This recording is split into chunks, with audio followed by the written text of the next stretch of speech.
São 5h34. A gente vai seguindo aqui com o nosso Jornal da Capital, segunda edição. Continue participando com a gente, 98107-4204. A gente já vai começar a entrevista com o deputado federal Fábio Garcia, que chegou aqui já aos estúdios da Capital FM. Então participe com a gente. A gente vai falar dos assuntos de Brasília, também as propostas que estão por lá. Então participe com a gente, 98107-4204. Então vamos agora. Jornal da Capital. Capital Entrevista.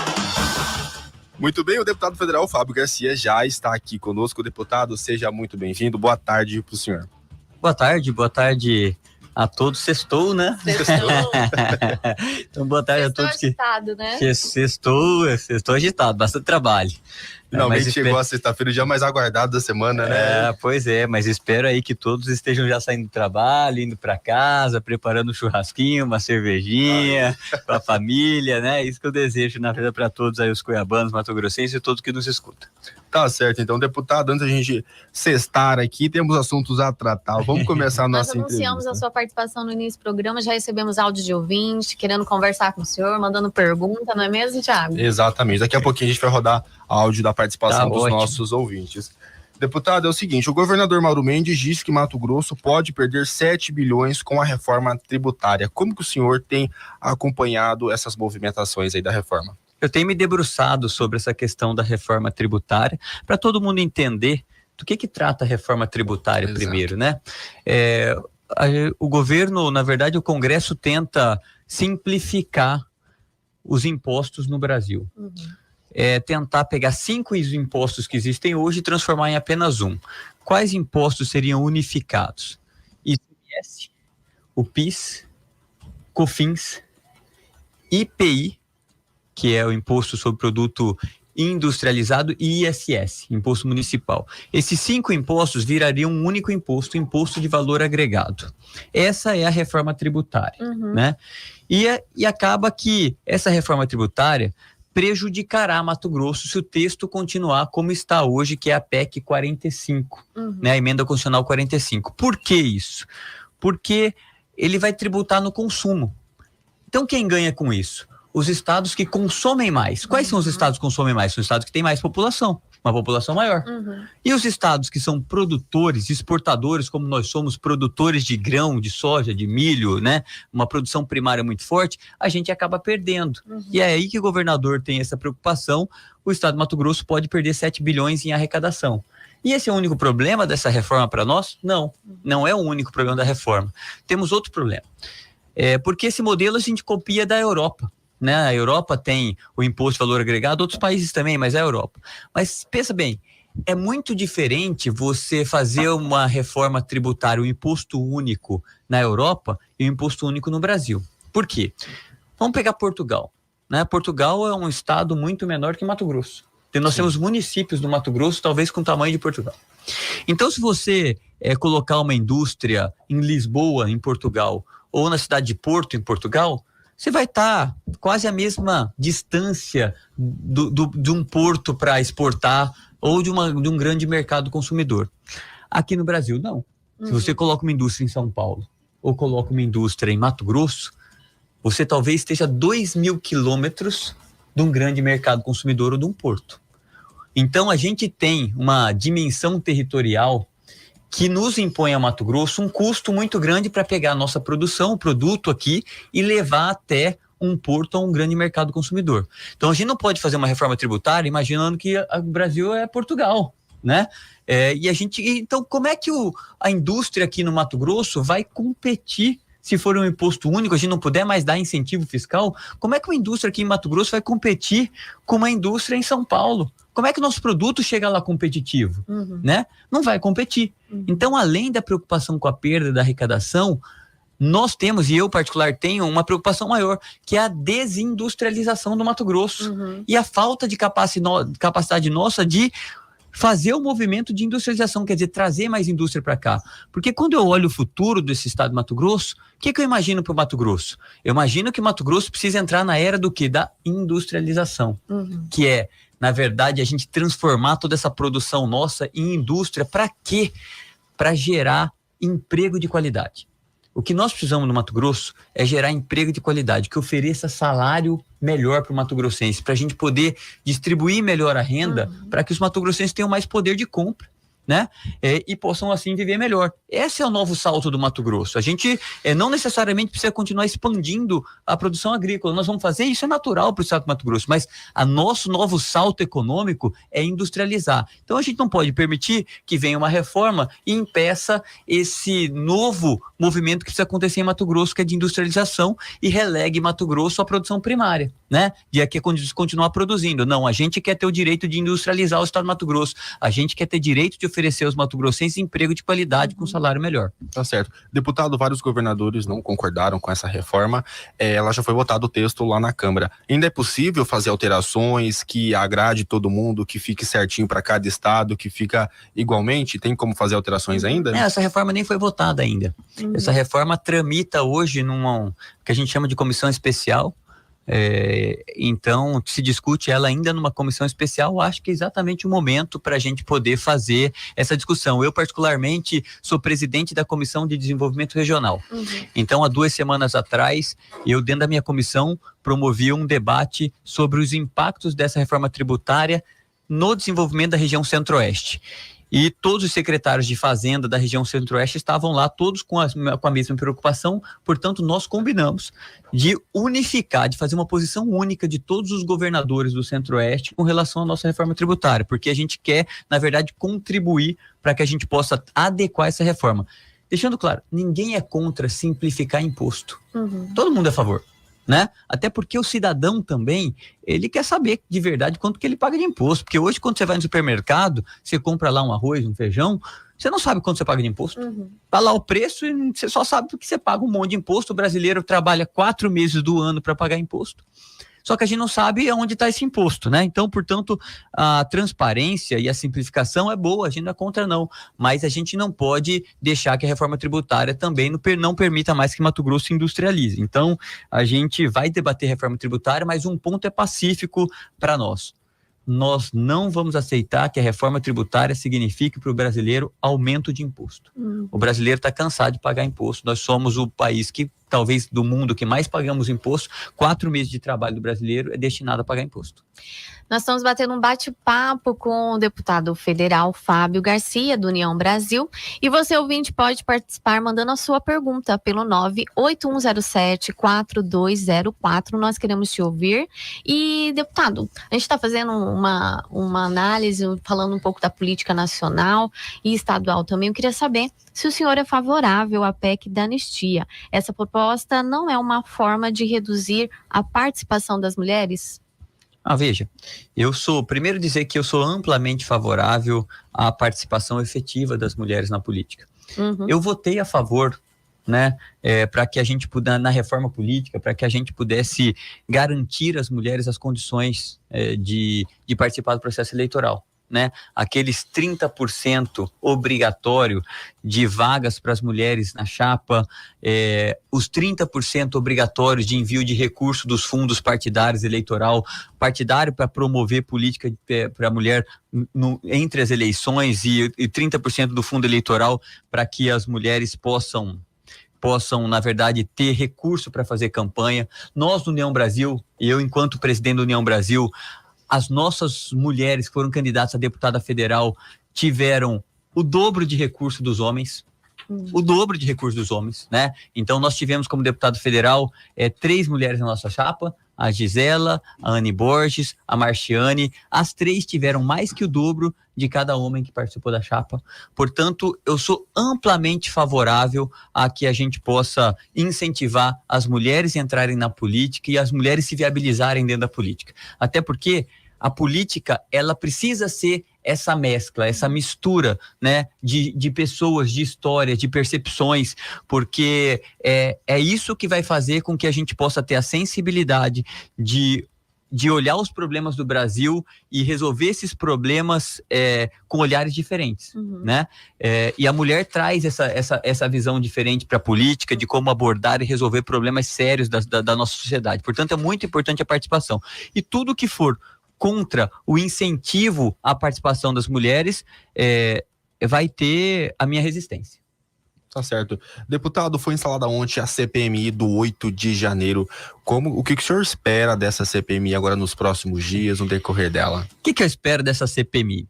Primeiro, eu espero uma apuração muito transparente. A sociedade brasileira, como um todo, espera isso. Espera, tá bom, a gente quer saber de verdade. Quem é que participou?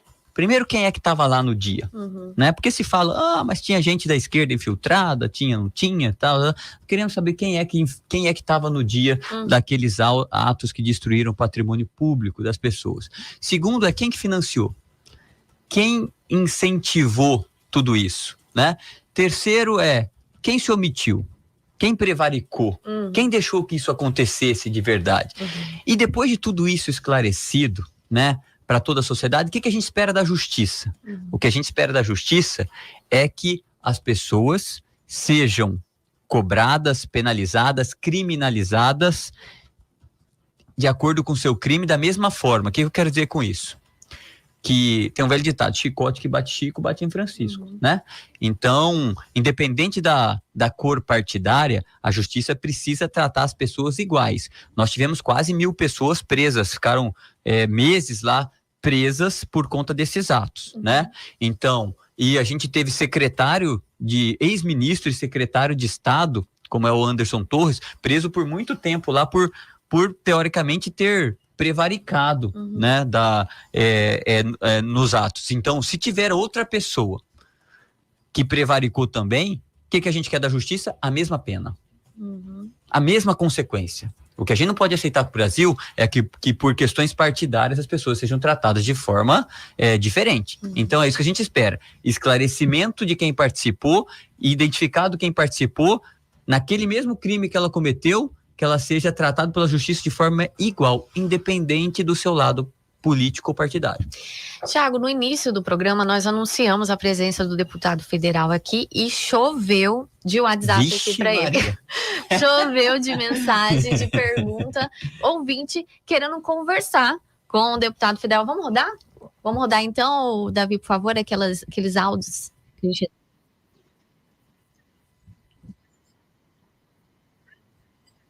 Aqui.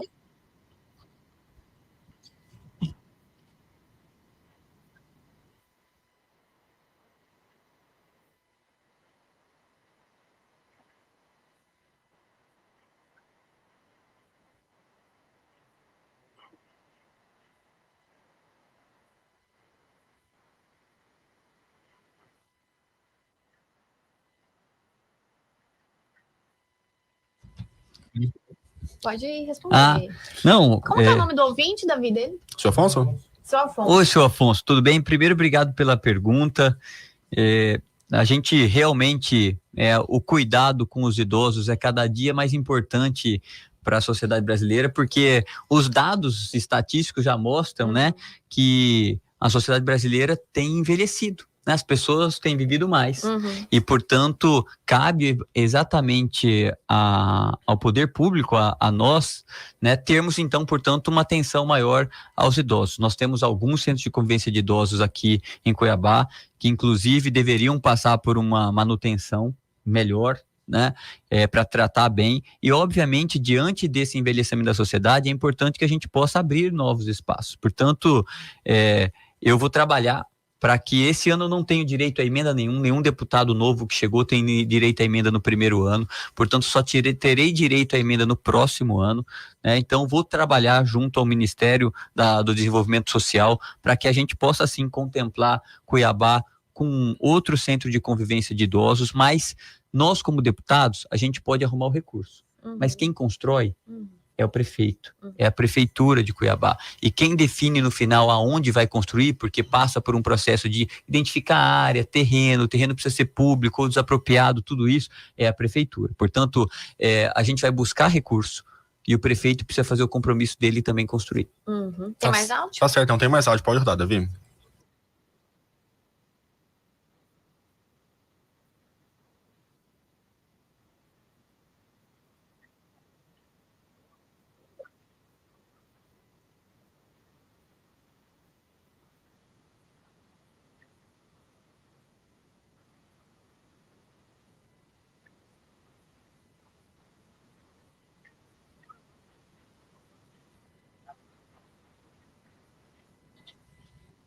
Pode responder. Ederson, essa pergunta é ótima. Eu sempre digo, o Rio Cuiabá é o nosso maior patrimônio, né? Esse rio deu nome à nossa cidade, esse rio cruza a nossa cidade, é o principal rio do nosso Pantanal. Quando eu fui secretário de governo do ex-prefeito Mauro Mendes, né? Um dos projetos que eu mais trabalhei para que a gente pudesse fazer era a requalificação da orla do porto ali, porque a gente queria, na verdade, que a cidade não crescesse mais de costas para o rio, mas sim que essa cidade abraçasse o Rio Cuiabá e que os cuiabanos pudessem conviver com o Rio Cuiabá. Também, quando eu estive na Federação das Indústrias, junto com o Mauro, a gente criou no Instituto Ação Verde um programa de reflorestamento das margens do Rio Cuiabá. Então, a preservação do Rio Cuiabá, ela passa primeiro por um processo de saneamento básico. A gente precisa ter 100% do saneamento, do esgoto de Cuiabá tratado. A gente não pode aceitar, no século que a gente está, conviver ainda com esgoto sendo jogado no Rio Cuiabá, né? Segundo, a gente precisa ter um processo de reflorestamento das margens do Rio Cuiabá para a gente impedir que haja assoreamento e, portanto, prejudique o nosso rio. E terceiro, a gente precisa fazer um trabalho de educação ambiental nas escolas municipais, nas escolas estaduais, para que as nossas crianças e jovens cresçam entendendo a importância do Rio Cuiabá, né? Um processo de educação ambiental. E também que a gente possa abrir essa possibilidade das pessoas voltarem a conviver com o Rio Cuiabá, né? Que é de fato o nosso maior patrimônio e toda a história de Cuiabá passou de alguma forma pelo Rio Cuiabá. Portanto, o Rio Cuiabá é algo que de fato a gente precisa, como cuiabano, preservar, que ali está a nossa história, é um grande patrimônio, uma cidade que pode ter, cruzando toda a sua extensão, um rio de tamanha envergadura e importância. Tá certo, deputado, nosso tempo é bem curtinho aqui, tá chegando na reta final já. Então vamos lá. Vou te fazer uma última pergunta aqui. O senhor já coloca seu nome como pré-candidato à prefeitura de Cuiabá? Já que a gente está falando de Cuiabá, de Cuiabá, estamos trabalhando aí já essa situação. Como que o senhor vê a definição para o ano que vem? Isso será definido como prévias, como pesquisas, já que o Botelho também, do seu partido também, pleiteia essa ideia de ser candidato a prefeito? Olha, eu sempre digo, meu nome foi colocado, não foi nem por mim como possível candidato a prefeito de Cuiabá, mas foi pelo nosso grupo político, e eu tenho defendido uma tese, o seguinte: o Brasil precisa deixar de ser um país que a gente sai de uma eleição e entre outra. Quando eu vou ter reforma política, eu vou ter uma reforma que a gente deveria ter eleição a cada 5 anos no Brasil, fim da reeleição e eleição única. Portanto, em vez de ter a cada 2 anos, como a gente tem, ter a cada 5 anos. E parar de ficar o tempo inteiro pensando em eleição nesse país. Entre uma eleição e outra, eu acho que nós precisamos trabalhar. Então, no meu entendimento, este é um ano de trabalho. A gente precisa trabalhar muito, entregar resultado para a sociedade, corresponder às expectativas, os compromissos de campanha que cada um fez, a gente deve buscar cumprir esses compromissos de campanha e deixar a eleição para o ano da eleição. Então, o ano da eleição será ano que vem. Eu espero que o nosso partido, com a maturidade que tem, com os líderes que tem, governador Mauro Mendes, senador Jaime Campos, 4 deputados estaduais, 2 deputados federais, tenham a maturidade para que a gente possa sentar na mesa e escolher uma forma, um critério justo para que a gente possa definir o nosso candidato. Portanto, eu defendo que essa conversa e essa definição seja feita no próximo ano, quando é o ano da eleição.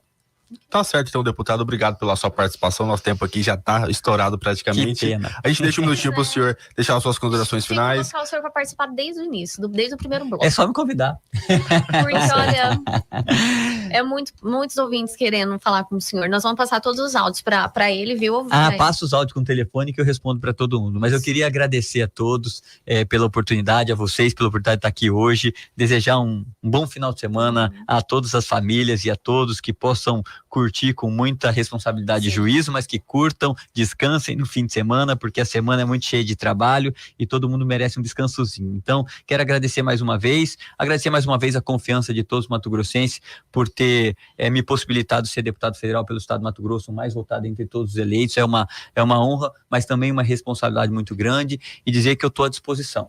Eu decidi me manter independente, não aceitei nenhum cargo do governo federal para que eu possa ter total independência para votar a favor do meu estado do Mato Grosso, do nosso estado do Mato Grosso, do nosso país. Portanto, tenho total liberdade dos meus posicionamentos e tudo que for bom para o Mato Grosso e para o Brasil pode contar com o meu voto, né? E não mais uma vez agradecer, muito obrigado, um bom final de semana a todos. Obrigado, deputado. São 5 horas agora, 55 minutos. Vamos para o último break dessa edição. Daqui a pouquinho a gente volta.